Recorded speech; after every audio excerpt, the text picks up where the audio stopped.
Hello बच्चों, कैसे हो आप सब। उम्मीद करते हैं आप सब बहुत बढ़िया होंगे। तो भैया ईएसआर का नेक्स्ट लेक्चर हम स्टार्ट करने जा रहे हैं। लास्ट क्लास में हमने क्या पढ़ा था, तो भैया इस चैप्टर में ईएसआर में जो चार सबसे मेजर रिएक्शंस है वो हमने कंप्लीट कर ली थी, जिनमें फ्रीडल क्राफ्ट रिएक्शन हो गई जो दो तरीके की होती है, फ्रीडल क्राफ्ट एल्काइलेशन एसाइलेशन। फिर इसके बाद में हमने हेलोजिनेशन की बात कर ली, नाइट्रेशन सल्फोनेशन की बात कर ली। आज जो रिएक्शन हम बात करेंगे ना, जो रिएक्शन हम पढ़ने वाले हैं वो है भैया एजोडाई कपलिंग रिएक्शन या एजो कपलिंग रिएक्शन। यहीं से मैं अपनी बात की शुरुआत करूंगा। एजो कपलिंग रिएक्शन, भैया ये रिएक्शन अगर हम एनसीईआरटी में देखें, एनसीईआरटी में आपको कहां मिलेगी, तो नाइट्रोजन कंटेनिंग कंपाउंड की रिएक्शन है एक, है ना। प्राइमरी एमाइन की रिएक्शन है, तो नाइट्रोजन कंटेनिंग कंपाउंड वाले चैप्टर में आपको ये मिल जाएगी, जहां पर बेंजीन डाइएजोनियम सॉल्ट दे रखा है, एरिल डाइएजोनियम सॉल्ट या एल्किल डाइएजोनियम सॉल्ट जो है वो दे रखा है, तो वहां आपको ये रिएक्शन मिलेगी। और एजोडाई कपलिंग रिएक्शन जो है ना, इसमें आप ये मानो कि जो हम एक स्पेशल कंपाउंड पढ़ेंगे, बहुत ही यूनिक कंपाउंड है, या यू कहो कि बहुत ही इंपॉर्टेंट कंपाउंड है, और वो है एरिल डाइएजोनियम सॉल्ट या बेंजीन डाइएजोनियम सॉल्ट, जिसको हम बहुत सारे अलग अलग तरीके के कंपाउंड को बनाने में, जिसको हम काम में ले सकते हैं, है ना। और दो तरीके की रिएक्शन ये देता है, यहां पर ईएसआर रिएक्शन भी होगी और यहां एनएसआर रिएक्शन भी होगी। कहने का मतलब जो बेंजीन डाइएजोनियम सॉल्ट है वो ईएसआर भी देता है, वो एनएसआर भी देता है। और एनएसआर जो है वो ज्यादा इंपॉर्टेंट है, हालांकि ईएसआर भी इंपॉर्टेंट है, ईएसआर से भी क्वेश्चन पूछे गए हैं एग्जाम में। हम एक एक करके सारी बातें करेंगे, छोड़ने वाले कुछ भी नहीं है। तो चलो स्टार्ट करते हैं हम सबसे पहले एजोडाई कपलिंग रिएक्शन, है ना। क्या होती है भैया एजोडाई कपलिंग रिएक्शन, तो ध्यान ये रखना है कि प्राइमरी एमाइन की रिएक्शन हमें करवानी है नाइट्रस एसिड के साथ, ठीक है। तो मैं पहले इसके बारे में एक दो पॉइंट लिख देता हूं कि when primary amine reacts with nitrous acid, ठीक है, कि भाई प्राइमरी एमाइन की रिएक्शन हम करवाएंगे किसके साथ, नाइट्रस एसिड के साथ। कहने का मतलब है HNO2 के साथ हमें रिएक्शन करवानी है, ठीक है। Then an unstable salt alkyl azonium salt is formed, ठीक है। और भी एक अनस्टेबल सॉल्ट बनता है ना, और इसको जो वो हम रूम टेम्परेचर पर आइसोलेट भी नहीं कर सकते, इतना कम स्टेबल बनता है। After that alcohol will forms as major product, ठीक है भैया। मेजर प्रोडक्ट के तौर पर क्या बनेगा, अल्कोहल बनेगा, है ना। और ये रिएक्शन जो है वो, इसको ही आप क्या बोलोगे, एजोडाई कपलिंग रिएक्शन या एजो कपलिंग रिएक्शन बोल सकते हो।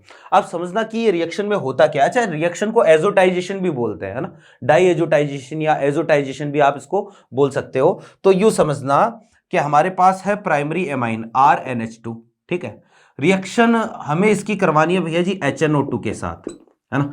रिएक्शन होगी HNO2, या तो एरो पर आपको HNO2 लिखा हुआ मिलेगा, या फिर HNO2 की जगह आपको जो है ना ये भी लिखा हुआ मिल सकता है NaNO2 और साथ में HCl, आपको एरो पर ये भी लिखा हुआ मिल सकता है। टेम्परेचर बहुत ही कम होता है, ध्यान रखना, क्योंकि हाई टेम्परेचर पर तो वैसे भी क्या होता है, अनस्टेबल होता है। जो भी सॉल्ट बनेगा एक कंपाउंड बनता है बीच में R ट्रिपल बॉन्ड N और ये पॉजिटिव, ठीक है। और साथ में जो है वो यहाँ Cl भी बनेगा, इसको हम बोलेंगे एल्काइल डाई एजोनियम क्लोराइड, ठीक है।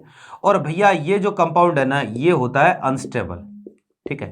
और आगे जो है वो इस पर क्या होगा, वाटर का अटैक होगा, और वाटर का अटैक होगा तो क्या बनेगा, अल्कोहल बनेगा, मेजर प्रोडक्ट के तौर पर अल्कोहल बनेगा। और भी बहुत सारी साइड रिएक्शंस होती है, साइड रिएक्शंस में जो अल्कोहल भी बनता है, साथ में RCl भी बनता है, साथ में जो वो इसी से जो है वो हम बोलेंगे कि भैया एल्कीन भी बनेगा, कुछ एल्कीन भी बन सकता है थोड़ा बहुत जो है, और भी जो है वो दो तीन कंपाउंड बनते हैं। लेकिन मेजर प्रोडक्ट के तौर पर 1 डिग्री एमाइन से हमें क्या बनाना है, एक तरीके से अल्कोहल ही बनाना है, ठीक।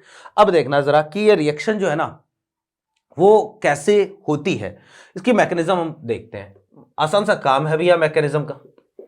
देखो कि भाई सबसे पहले क्या होगा ना, RNH2 है ना अपने पास, ये है 1 डिग्री एमाइन, और 1 डिग्री एमाइन की रिएक्शन जो है वो हमें करवानी है HNO2 के साथ, ठीक है। और HNO2 बोल दो, चाहे आप बोल दो NaNO2 प्लस HCl, क्योंकि इन दोनों को अगर आप मिलाओगे तो पहले क्या बनेगा, HNO2 ही बनेगा। और हम यहां पर ये समझ लेते हैं कि यार ये पहले जो है ना, यहां से HNO2 क्या काम में आता है, इलेक्ट्रोफाइल जो है वो कैसे जनरेट होता है, अटैक कैसे होता है, ये बात की बात है। तो सबसे पहले जो हम यही समझते हैं कि यार HNO2 जो है ना क्या काम में आएगा। आप समझो कि यार पहले अगर आप अलग अलग लेते हो तो भी क्या बनेगा, HNO2 ही बनेगा। HNO2 की स्ट्रक्चर जो है वो हमारे पास कुछ ऐसी होती है, this is the structure of HNO2। और मुझे बताओ कि मीडियम कैसा है, मीडियम जो है वो कैसा है, एसिडिक है। तो एसिडिक मीडियम में ये वाला ऑक्सीजन जो है ना वो क्या करेगा, H+ को लोन पेयर देगा। और H+ को लोन पेयर दिया तो यहां पर ध्यान दो जरा, एक गुड लिविंग ग्रुप बन रहा है ना, ये पॉजिटिव चार्ज है। ये वाटर जो है वो H2O बन रहा है ना, वाटर H2O, ऑक्सीजन क्या करेगा, बॉन्ड के इलेक्ट्रॉन लेके यहां से क्या हो जाएगा बाहर, तो H2O बाहर हुआ, पीछे बना भैया हमारे पास क्या, NO+। और ये NO+ ही हमारा क्या होता है, इलेक्ट्रोफाइल होता है। ठीक है, तो इस तरीके से तो क्या हुआ, इलेक्ट्रोफाइल जनरेट हुआ। अब ये अटैक करेगा कहां पर, इस नाइट्रोजन पर, इस नाइट्रोजन पर अटैक करेगा। इस नाइट्रोजन के पास लोन पेयर है, तो ये नाइट्रोजन जो है वो अपना लोन पेयर जो है किसको देगा, NO+ को देगा। देखो इसको मिटा देता हूं मैं, है ना, मैकेनिज्म हम देख रहे हैं। तो यूं समझो कि हमारे पास है भैया RNH2, ठीक है, और यहां पर जो है वो क्या हुआ, यहां पर नाइट्रोजन और ये पॉजिटिव चार्ज, इसने इसको लोन पेयर दिया। जैसे ही ये लोन पेयर देगा तो नाइट्रोजन पर चार्ज आ जाएगा, कैसा चार्ज, पॉजिटिव चार्ज। अब हमें ये पता है कि यार नाइट्रोजन जो है ना ज्यादा इलेक्ट्रोनेगेटिव है, और ज्यादा इलेक्ट्रोनेगेटिव पर पॉजिटिव चार्ज क्या होता है, कम स्टेबल होता है। तो यहां से नाइट्रोजन क्या करेगा भैया जी, इस बॉन्ड के इलेक्ट्रॉन विड्रॉ कर लेगा, और यहां से इसने H+ को क्या कर दिया, बाहर कर दिया, और ये आया NH, है ना। और फिर जो है वो ये अपने पास, इसको मैं यूं लिख देता हूं, ये है NH, ये अपने पास नाइट्रोजन डबल बॉन्ड ऑक्सीजन। ध्यान दो जरा, यहां पर क्या कंपाउंड है, X, double bond Y, single bond Z, Z पर क्या है, हाइड्रोजन है। क्लियर है बात। तो ये हमारे पास एक कंडीशन है, इसमें होगी टोटोमेरिज्म, यहां टोटोमराइज होगा ये, ठीक है, टोटोमेरिज्म। तो यहां जब टोटोमेरिज्म होगी तो ये वाला बॉन्ड इधर आएगा, और यहां से हाइड्रोजन जो है वो इस ऑक्सीजन पर शिफ्ट होगा। ऐसे ही करवाते हैं टोटोमेरिज्म, मैकेनिज्म थोड़ी सी डिफरेंट होती है, वो मैंने टोटोमेरिज्म की अलग से क्लास जो है वो डाल रखी है, अगर किसी को देखना हो तो जाके देख सकते हो। तो यहां देखो जरा कि R, ये N, डबल बॉन्ड N, और यहां क्या आएगा, OH, ठीक है। अब वापस देखो कि मीडियम हमारे पास कैसा है, एसिडिक है। तो एसिडिक मीडियम अगर है तो वापस से ये ऑक्सीजन क्या करेगा, प्रोटॉन एक्सेप्ट करेगा, और प्रोटॉन एक्सेप्ट किया तो ध्यान दो जरा, यहां पर जो अगेन एक गुड लिविंग ग्रुप बन रहा है ना, ये ऑक्सीजन, वाटर एक गुड लिविंग ग्रुप होता है, तो ऑक्सीजन बॉन्ड के इलेक्ट्रॉन लेके वापस से क्या हुआ, बाहर हुआ, ये H2O बाहर हुआ, पीछे जो है वो हमें R, ये N, डबल बॉन्ड N, और यहां चार्ज कैसा, पॉजिटिव। ये क्या है, ये ही एल्किल डाइएजोनियम सॉल्ट है। या तो आप इसको ऐसे लिख सकते हो, या फिर देखो इसको आप ऐसे भी लिख सकते हो, ये इसकी रेजोनेटिक स्ट्रक्चर है, RN, ट्रिपल बॉन्ड N, और ये पॉजिटिव, ठीक है, ये ही एल्किल डाइएजोनियम सॉल्ट है। क्लियर है बात। अब भैया देखो ये सॉल्ट होता है अनस्टेबल, यहां तक की रिएक्शन है, ये सॉल्ट क्या है, ये अनस्टेबल है। अब रिएक्शन जो है ना, रिएक्शन में यहां पर वाटर के ट्रेसेस भी होते हैं, पानी के अंदर रिएक्शन होती है, तो यहां क्या होगा ना, जब रिएक्शन होगी तो ये अनस्टेबल है, और अनस्टेबल होने का कारण क्या है, अनस्टेबल होने का कारण यह है कि यहां पर N2 बन रहा है, नाइट्रोजन ट्रिपल बॉन्ड नाइट्रोजन बन रहा है। और वही बात है कि यार ये जो नाइट्रोजन ट्रिपल बॉन्ड नाइट्रोजन है ना, ये एक गुड लिविंग ग्रुप होता है ना, N2 बन रहा है ना, तो N2 is good leaving group, good leaving group, है ना। ये लिविंग ग्रुप क्या होता है भैया, ये मैं आपको वैसे तो आगे बताऊंगा, अभी के लिए केवल इतना बता सकता हूं, लीव करने वाला जो मॉलिक्यूल को छोड़कर बाहर निकलता है उसको हम क्या बोलते हैं, लिविंग ग्रुप बोलते हैं, है ना। तो यहां पर आप ये समझना कि नाइट्रोजन क्योंकि एक गुड लिविंग ग्रुप है, तो नाइट्रोजन यहां से आसानी से क्या हो जाएगा, बाहर हो जाएगा, और नाइट्रोजन बाहर होगा तो पीछे देखो क्या बनेगा, एक कार्बोकेटाइन बनेगा। तो यहां पर बना भैया कार्बोकेटाइन, और रिएक्शन में अगर कार्बोकेटाइन बना है ना, ये क्लासिकल कार्बोकेटाइन होता है, तो यहां पर भी रीअरेंजमेंट जो है वो क्या होगा, पॉसिबल होगा। तो रीअरेंजमेंट इज पॉसिबल, कार्बोकेटाइन अगर बना है तो यार रीअरेंजमेंट क्या होगा, पॉसिबल होगा। नेक्स्ट स्टेप में किसका अटैक होगा, वाटर का अटैक होगा, और वाटर जो है वो R कार्बोकेटाइन पर अटैक करेगा, तो यहां पर आएगा OH, और ये पॉजिटिव चार्ज यहां से ये क्या करेगा, H+ को बाहर कर देगा, और H+ को बाहर करेगा तो क्या बनेगा भैया, ROH, बोले तो एल्कोहल। ये रिएक्शन ऐसी चलती है। तो आपको ये ध्यान में रखना है कि जब 1 डिग्री एमाइन जो है ना वो रिएक्शन करती है किसके साथ, नाइट्रस एसिड के साथ, HNO2 के साथ रिएक्शन करती है, तो मेजर प्रोडक्ट क्या बनता है, अल्कोहल बनता है। Alcohol is major product. I hope मेरी बात आपके समझ में आ गई होगी। थोड़ा सा जो है वो इसी को हम आगे बढ़ाते हैं, एग्जाम्पल इस पर हम करते हैं, एग्जाम्पल देखते हैं, देखना।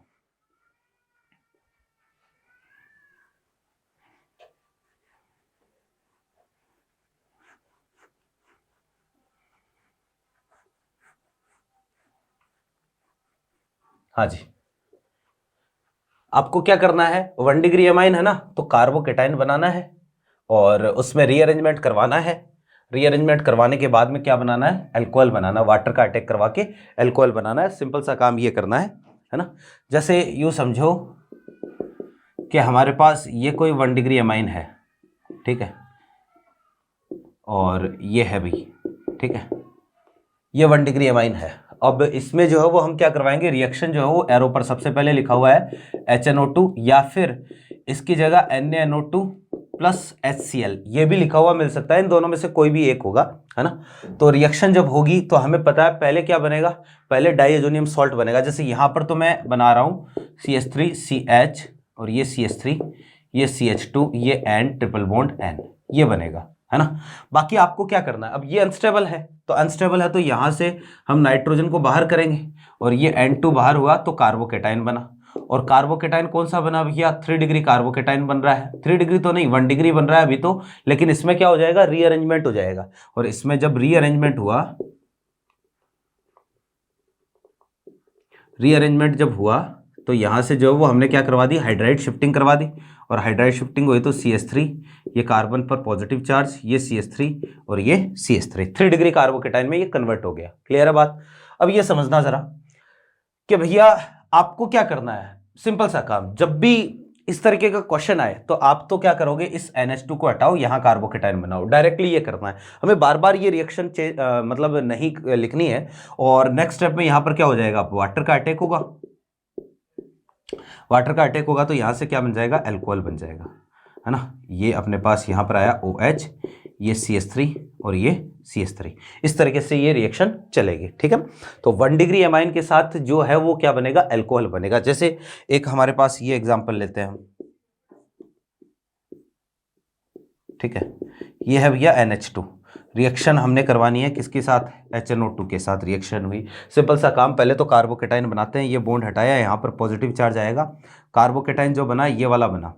ध्यान दो जरा, 5 कार्बन की रिंग है, रिंग के बाहर वाले कार्बन पर पॉजिटिव चार्ज है, तो ये रिंग एक्सपेंशन की कंडीशन है। 5 की रिंग किस में कन्वर्ट होगी भैया, 6 में कन्वर्ट होगी, और 6 कार्बन का कार्बोकेटाइन ये वाला बनेगा। अब इसी पर जो किसका, वाटर का अटैक होगा, तो वाटर का अटैक होगा तो ये वाटर का अटैक हुआ और यहां से जो ये OH, ये अल्कोहल बनेगा। सिंपल सा काम है, ठीक है। कोई भी हो, जैसे हमारे पास अगर मान लो इथाइल है, इथाइल एमीन है, ठीक है, सिंपल सा काम, अगर रिएक्शन यहां पर लिखा हुआ है NaNO2 प्लस HCl, ये लिखा हुआ है ना, तो भी आपको यही करना है, इस बॉन्ड को हटाओ, ये कार्बोकेटाइन बनाओ। अब यहां पर जो हमें पता है कि कोई एक तरीके से रीअरेंजमेंट तो होगा नहीं, सिंपल सा काम है, आपको तो वाटर का अटैक करके इसी पर क्या बनाना है, अल्कोहल बनाना है। एक इसका एक्सेप्शन है भैया, मिथाइल कार्बोकेटाइन बहुत ही कम स्टेबल होता है, वो अलग बिहेवियर शो करता है, और इसको आप एक्सेप्शन मान सकते हो कि मिथाइल एमीन, मिथाइल एमाइन के केस में जो है ना रिएक्शन अलग तरीके से चलती है। ये HNO2 के साथ रिएक्शन करके अल्कोहल नहीं देता है, यहाँ पर जो है अल्कोहल नहीं बनेगा, यहाँ पर जो ईथर मेजर प्रोडक्ट बनता है, ईथर, ठीक है। ये क्या रहता है, ये मेजर रहता है ना। ये आपको अलग से जो थोड़ा सा क्या करना है, याद रखना है। बाकी जो है वो आप क्या करोगे, जब भी 1 डिग्री एमाइन है, रिएक्शन नाइट्रस एसिड के साथ करवानी है, HNO2 या NaNO2 HCl के साथ रिएक्शन करवानी है, तो क्या करना है, बस कार्बोकेटाइन बनाना है और अटैक करवाना है। ये हुई बात, ठीक है। अब देखना कि इसी में थोड़ा सा हम आगे बढ़ते हैं। अगर मान लो एराइल हैलाइड आप लेते हो तो क्या होता है, ठीक है, इसको मैं हटा रहा हूं कि आपने जो है वो 1 डिग्री एल्काइल एमाइन काम में लिया, तब तो ये सारी रिएक्शन हुई। लेकिन अगर आप यहीं पर एराइल हैलाइड काम में लेते हो तो देखो क्या होगा, थोड़ा सा जो है वो बदल जाएगा सिस्टम, और जो डाइएजोनियम सॉल्ट बनेगा वो स्टेबल भी होगा।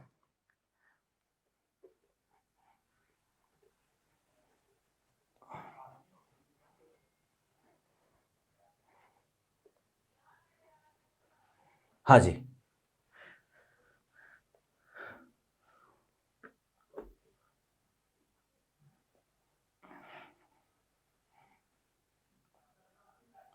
देखो कि भैया ऐसा है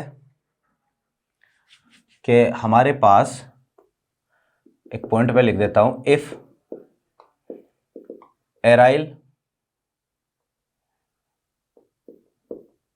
ठीक है, इफ एराइल एमीन, ठीक है, एराइल हैलाइड नहीं, एराइल एमीन, कहने का मतलब है एनिलीन, है ना, रिएक्ट्स विथ HNO2, ठीक है, कि अगर जो है वो एनिलीन रिएक्ट करेगा किसके साथ, HNO2 के साथ, एराइल एमाइन रिएक्शन करेगी। पहले तो एल्काइल एमाइन था, अब एराइल एमाइन रिएक्शन करेगा, ठीक है ना। Then benzene diazonium salt will forms which is stable at 0 to 5 degree centigrade temperature, ठीक है। कई जगह जो 10 डिग्री भी लिखा होता है, 0 से लेके 10 तक स्टेबल होगा। एनसीईआरटी में 0 से 5 है, तो हम 0 से 5 की ही बात करेंगे। तो भैया समझो कि अगर एराइल एमीन आपने काम में लिया, है ना, एनिलीन काम में लिया एल्काइल एमीन की जगह, और रिएक्शन वही HNO2 के साथ चल रही है, ये कंडीशन कि भाई एनिलीन है, ठीक है, और रिएक्शन हुई HNO2 के साथ, या इसकी जगह आपको लिख के देगा क्या, वही NaNO2 और साथ में क्या है HCl, ठीक है, ये लिख के देगा, और रिएक्शन होगी 0 to 5 डिग्री सेंटीग्रेड, यानी कि बहुत कम टेम्परेचर पर रिएक्शन होगी। तो यहां पर बनेगा भैया जी बेंजीन डाइएजोनियम सॉल्ट, जैसे ये वाला कंपाउंड बनेगा, मैकेनिज्म सेम ही है, ये कंपाउंड बनेगा। या तो इसको आप यू लिख सकते हो, जैसे यहां पर क्योंकि Cl है ना अपने पास, यहाँ Cl नेगेटिव है, तो ये बेंजीन डाइएजोनियम क्लोराइड है, या तो आप इसको यू लिख दो या आप इसको यू भी लिख सकते हो, दोनों एक ही बात होगी, इसको यू भी लिख सकते हो, एक ही चीज है दोनों, ठीक है। This is benzene diazonium chloride, benzene diazonium chloride, ठीक है, ये कंपाउंड है भैया अपने पास बेंजीन डाइएजोनियम क्लोराइड। और ये वाला कंपाउंड भी क्या होता है, अनस्टेबल होता है, ज्यादा टेम्परेचर पर तो अनस्टेबल होता है, 0 से लेकर 5 तक क्या होता है, स्टेबल होता है, ठीक है। और ये कंपाउंड जो है वो एक वीक इलेक्ट्रोफाइल की तरह काम करता है, ये भी ध्यान में रखना, ये वीक इलेक्ट्रोफाइल होता है। क्यों होता है वीक इलेक्ट्रोफाइल, अभी बात करेंगे। फिर देखो जरा कि ये जो कंपाउंड है, मैंने कहा ना कि स्टेबल होता है, केवल stable at 0 to 5 degree centigrade only, ठीक है, केवल इसी टेम्परेचर पर स्टेबल होता है। ज्यादा टेम्परेचर पर वही यहां से क्या हो जाएगा, N2 बाहर हो जाएगा, क्योंकि नाइट्रोजन क्या है, एक गुड लिविंग ग्रुप है, ठीक है ना। फिर देखो कि कुछ अपने पास दूसरे भी सॉल्ट हो सकते हैं ना, तो देखना इसके अलावा भी हमारे पास जो कुछ दूसरे बेंजीन डाइएजोनियम सॉल्ट भी है, तो अदर बेंजीन डाइएजोनियम सॉल्ट्स। देखो इसकी जगह कुछ और भी हो सकता है, जैसे क्लोराइड है ना, केवल वो आयन चेंज होगा, जैसे अपने पास बेंजीन डाइएजोनियम क्लोराइड तो है ही है, ठीक है, ये बेंजीन डाइएजोनियम क्लोराइड ये तो है ही है ना, ये तो 0 से 5 पर ही स्टेबल होता है। इसके अलावा हमारे पास जो है वो ये भी हो सकता है, यहाँ पर N डबल बॉन्ड N, और यहाँ हो सकता है ClO4 माइनस, ये भी हो सकता है। इसके अलावा ये जो है पर क्लोरेट आयन हो गया ना ये, और यहाँ पर जो है वो ये भी हो सकता है भैया sulphate, hydrogen sulphate ion, benzene diazonium hydrogen sulphate, ये हो गया बेंजीन डाइएजोनियम पर क्लोरेट, ठीक है। एक है भैया अपने पास ये वाला N डबल बॉन्ड N, ये पॉजिटिव, और यहां पर हो सकता है भैया BF4 माइनस, ठीक है। अब इसका आपको ध्यान में रखना है, ये वाला स्टेबल होता है, स्टेबल एट रूम टेम्परेचर, ये रूम टेम्परेचर तक स्टेबल होता है, कहने का मतलब 25 डिग्री सेंटीग्रेड पर भी स्टेबल होता है। इसको हम आसानी से क्या कर सकते हैं, आइसोलेट कर सकते हैं, और बाकी सारे क्या होते हैं, अनस्टेबल होते हैं, केवल बहुत कम टेम्परेचर पर क्या होंगे, स्टेबल होंगे, ठीक है। अब तक हमने जो रिएक्शन पढ़ी ना, ये तो है वास्तव में, इसको तो हम बोलते हैं डाइएजोटाइजेशन।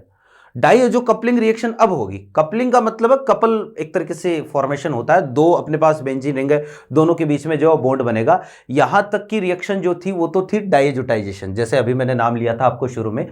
डाइएजो कपलिंग रिएक्शन अब स्टार्ट होगी। डाइएजोटाइजेशन तो क्या है कि यार 1 डिग्री अमाइन की रिएक्शन नाइट्रस एसिड के साथ, this reaction is called diazotisation. ठीक है, अब हम बात करेंगे डाइएजो कपलिंग रिएक्शन की। और डाइएजो कपलिंग रिएक्शन जो है ना वो इस बेंजीन डाइएजोनियम सॉल्ट का एक तरीके से आप बोल सकते हो कि इसकी रिएक्शंस है। तो देखो जरा करना क्या है कि यार बेंजीन डाइएजोनियम सॉल्ट, मैंने कहा ना अभी, एक वीक इलेक्ट्रोफाइल होता है ये। अच्छा, इसके बनने की मैकेनिज्म क्या है? Same to same diazotization reaction से ही क्या बनेगा? बेंजीन डाइएजोनियम सॉल्ट बनेगा। और फिर आगे ये जो क्या करेगा, डाइएजो कपलिंग रिएक्शन देगा। और जो डाइएजो कपलिंग रिएक्शन है ना, ये हमारे पास एग्जांपल है किसका? ESR का, है ना, इलेक्ट्रोफिलिक एरोमेटिक सब्स्टिट्यूशन रिएक्शन जो है ना, इसका एग्जांपल है। समझना क्या कंडीशन है। देखो जी कि भाई ये जो है ये ESR का एग्जांपल है, ठीक है। और मैं पहले तो ये लिखूंगा कि benzene diazonium salt, benzene diazonium salt is a weak electrophile. ठीक है, तो ये जो है वो क्या होता है, एक वीक इलेक्ट्रोफाइल की तरह काम करता है। ठीक, और फिर एक पॉइंट और है कि when benzene diazonium salt reacts with benzene diazonium salt reacts with, ठीक है, अपने पास जैसे फिनॉल और एनिलीन और other aromatic compounds, then some colored compounds are formed and the reaction is called, ठीक है, और रिएक्शन को हम क्या बोलते हैं? बेंजीन डाइएजोनियम, मतलब एक तरीके से डाइएजो कपलिंग रिएक्शन। ठीक है, तो इसको रिएक्शन को हम क्या बोलेंगे? डाइएजो कपलिंग रिएक्शन बोलेंगे। अब आप समझना जरा कि ये है क्या रिएक्शन वास्तव में, कि हमारे पास कंडीशन ऐसी है कि ये है भैया जी डाइएजोनियम सॉल्ट। ठीक है, जैसे कि ये है डाइएजोनियम सॉल्ट, ठीक, और ये एक इलेक्ट्रोफाइल है, रिएक्शन हम करवा रहे हैं मान लो इसकी जैसे फिनॉल के साथ। ठीक है, ये फिनॉल है, इसके साथ रिएक्शन करवाएंगे। फिनॉल के साथ रिएक्शन जब होती है ना तो पीएच होती है भैया 9 से 10। कहने का मतलब एक तरीके से आप बोल सकते हो वीकली बेसिक, है ना। मीडियम होता है कैसा? Weekly basic medium. तो जब ये रिएक्शन होती है, अब हमें ये पता है कि फिनॉल का जो डायरेक्टिंग इफेक्ट है OH ग्रुप का, ये होता है ऑर्थो पैरा डायरेक्टिंग, या तो ऑर्थो पर या फिर पैरा पर जाएगा।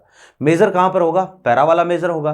क्यों? क्योंकि ऑर्थो पर रेस्पेक्टिवली इलेक्ट्रॉन डेंसिटी कम है इसके -I के कारण। दूसरा, ये डाइएजोनियम सॉल्ट है ना, इसका साइज भी क्या है? इलेक्ट्रोफाइल का साइज बड़ा है, तो ये चाहकर भी जो यहां ऑर्थो पोजीशन पर अटैक नहीं कर पाएगा, तो इसका अटैक कहां होगा? पैरा पर अटैक होगा, है ना। और वही रिएक्शन होगी कौन सी? ESR, यहां से हाइड्रोजन हटेगा और इलेक्ट्रोफाइल जुड़ेगा, एक कंपाउंड बनेगा अपने पास, ये वाला कंपाउंड बनेगा भैया। ठीक है, और इस कंपाउंड का नाम होता है भैया पैरा हाइड्रोक्सी एजोबेंजीन। ठीक है, ये इस कंपाउंड का नाम होता है, और ये एक एजोडाई है। कलर करने के काम में आता है। कंपाउंड ऑरेंज कलर का होता है, ऑरेंज कलर। ठीक है, एजोडाई है। तो भैया यहां पर जो है ये ऑरेंज कलर के डाई का फॉर्मेशन होता है। ध्यान रखना, एनसीईआरटी की ही रिएक्शन है ये। और जैसे एनिलीन अगर है यहां पर, तो एनिलीन भी ठीक ऐसे ही रिएक्शन करेगा, है ना। ये हमारे पास जो डाइएजोनियम सॉल्ट है, रिएक्शन हम एनिलीन के साथ करवाएंगे। और एनिलीन भी क्या है? एक तरीके से जो है वो आप बोल सकते हैं यहां पर भी ये वीक इलेक्ट्रोफाइल की तरह ही काम करेगा। और एनिलीन का इफेक्ट भी कैसा होता है, वही ऑर्थो पैरा डायरेक्टिंग इफेक्ट होता है।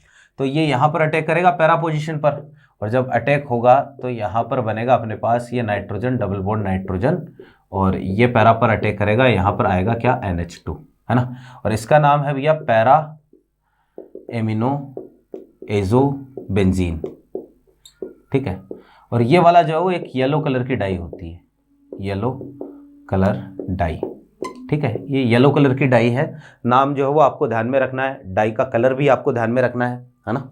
फिर देखो कि इसी के जैसा एक और कंपाउंड अपने पास, ठीक है, ये हमारे पास वही डाइएजोनियम सॉल्ट, रिएक्शन इस बार हम करवाएंगे NN डाइमिथाइल एनिलीन के साथ।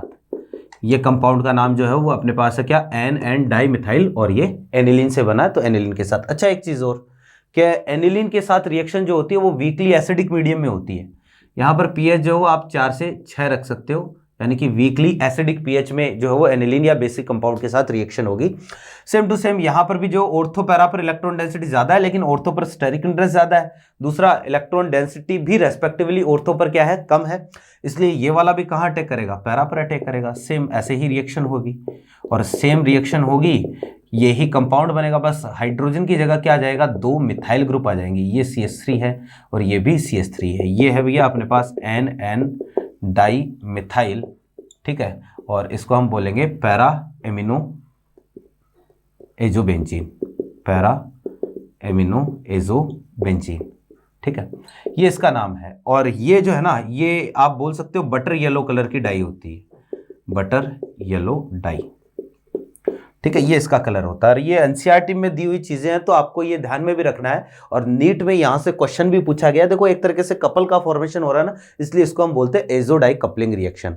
और जिस रिएक्शन में डाइएजोनियम सॉल्ट बनता है उसको हम बोलते हैं डाइएजोटाइजेशन, ठीक है ना। तो ये थोड़ा सा डिफरेंस भी है। अच्छा एक और कंपाउंड हम यहां पर ले लेते हैं, वो भी कई बार पूछ लेता है, जैसे बीटा नेफ्थोल, आपने नाम सुना होगा बीटा नेफ्थोल का, है ना। बीटा नेफ्थोल के साथ भी रिएक्शन हो सकती है। देखो ये कंडीशन ऐसी है अपने पास कि ये एक कंपाउंड है, ठीक है, ये पोजीशन अल्फा और ये वाली पोजीशन होगी बीटा, तो इसको हम बोलते हैं बीटा नेफ्थोल, ठीक है। और यहां अगर रिएक्शन होगी ना वो डाइएजोनियम सॉल्ट की, ये अपने पास डाइएजोनियम सॉल्ट, तो भैया देखो बीटा नेफ्थोल की जो अल्फा पोजीशन है वहां इलेक्ट्रॉन डेंसिटी सबसे ज्यादा होती है, इस पोजीशन पर सबसे ज्यादा होगी इलेक्ट्रॉन डेंसिटी। तो यहां अटैक होगा और यहां अटैक होगा, तो ये आएगा OH, ये N डबल बॉन्ड N, और ये आएगा फिनाइल, है ना। और ये रेड कलर की डाई होती है। अब अल्फा पोजीशन पर ही इलेक्ट्रॉन डेंसिटी ज्यादा क्यों आई, तो ये आप समझ सकते हो इसकी रेजोनेटिंग स्ट्रक्चर से कि यार ये OH है ना, OH ऑर्थो पैरा डायरेक्टिंग होता है, तो ये दोनों की दोनों पोजीशन कैसी है, ऑर्थो, और इसकी जो पैरा पोजीशन है यहां पर तो जो है वो ऑलरेडी कार्बन जुड़ा हुआ, तो कार्बन तो हटेगा नहीं, तो या तो यहां जुड़ेगा या फिर यहां जुड़ेगा, इन दोनों में से कहीं एक जुड़ेगा। अब इन दोनों में से इलेक्ट्रॉन डेंसिटी आपको यहां पर ज्यादा मिलेगी, क्योंकि इस वाले फिनाइल का यहां पर जो है वो क्या आएगा, M इफेक्ट लगेगा, ये इसको इलेक्ट्रॉन देगा, तो यहां इलेक्ट्रॉन डेंसिटी ओवरऑल सबसे ज्यादा होगी, इसलिए जो ये वाला कंपाउंड बनेगा। इस रिएक्शन को हम बोलते हैं भैया डाई, एक तरीके से डाइएजो कपलिंग रिएक्शन, ठीक है। और यहां रिएक्शन कौन सी है, ESR, इलेक्ट्रोफिलिक सब्स्टिट्यूशन रिएक्शन है, ठीक है ना।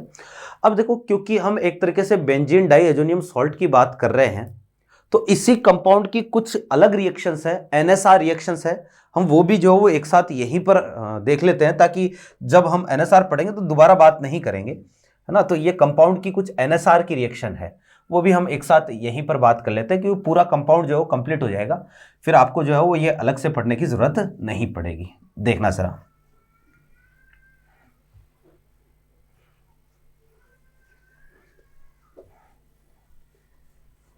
हाँ तो देखना जरा कि इसी की कुछ NSR रिएक्शन है ना। तो मैं ये लिख देता हूं ARSN।